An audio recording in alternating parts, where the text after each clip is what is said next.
வலிமையான லோக்பாலை வலியுறுத்தி 12 நாட்கள் உண்ணாவிரதம் மேற்கொண்ட அண்ணா ஹசாரேவின் கோரிக்கைகளை மத்திய அரசு ஏற்றுக்கொண்டதை அடுத்து நாடு முழுவதிலும் மகிழ்ச்சி பெருகியுள்ளது. வலிமையான லோக்பால் மசோதாவை வலியுறுத்தி காந்தியவாதி அண்ணா ஹசாரே தொடர்ந்து 12 நாட்களாக உண்ணாவிரதம் மேற்கொண்டார். ஹசாரேவின் கோரிக்கைகளை பார்லிமெண்டில் இரு சபைகளிலும் ஏற்றுக்கொள்ளப்பட்டு தீர்மானம் நிறைவேற்றப்பட்டது. இதையடுத்து ஞாயிறு அன்று காலை ஹசாரே தன் உண்ணாவிரதத்தை முடித்துக் கொண்டார். ஊழலுக்கு எதிராக போராடிய ஹசாரேவுக்கு கிடைத்த வெற்றியை நாடு முழுவதிலும் உள்ள மக்கள் அனைவரும் மகிழ்ச்சியுடன் கொண்டாடி வருகின்றனர். இதைத் தொடர்ந்து பல்வேறு இடங்களில் பேரணிகளும் பொதுக்கூட்டங்களும் நடத்தப்பட்டன. சென்னை மெரினா கடற்கரையில் நடைபெற்ற பேரணியில் ஆயிரக்கணக்கானோர் கலந்து கொண்டு ஊழலுக்கு எதிராகவும் ஹசாரேவுக்கு ஆதரவாகவும் கோஷங்களை எழுப்பினர். இந்த ரேலி எதுக்குன்னா மக்கள் அவங்களுடைய ஆதங்கம், அவங்க கோவத்தெல்லாம் வெளிப்படுத்துறதுக்காக.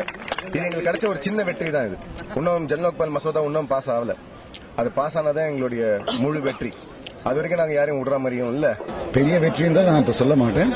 ஆனால் ஒரு நீண்ட தூர ஒரு காட்டு பயணத்துல ஒரு காட்டாற்ற கடக்க வேண்டிய ஒரு சூழ்நிலை நமக்கு தேவைப்பட்டது.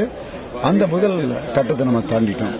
இந்த முதல் கட்டத்தில் முக்கியமான என்ன விஷயத்தை நம்ம தாண்டினோம்னு கேட்டீங்கன்னா, அரசியல்வாதிகள் இவ்வளவு நாட்களாக பாராளுமன்ற உறுப்பினர்கள் நாட்டு மக்களின் நிஜ உணர்வை புரிந்து கொள்ளாமல், மனநிலையை புரிந்து கொள்ளாமல், மனசாட்சியின் குரலை கேட்காமல் இருந்தவர்கள் முதல் தடவையாக சற்று விழித்துக் கொண்டு, ஓஹோ மக்கள் இப்படியும் குரல் கொடுப்பார்கள் என்று புரிந்து கொண்ட அந்த விஷயத்திற்காக நான் சந்தோஷப்படுகிறேன்.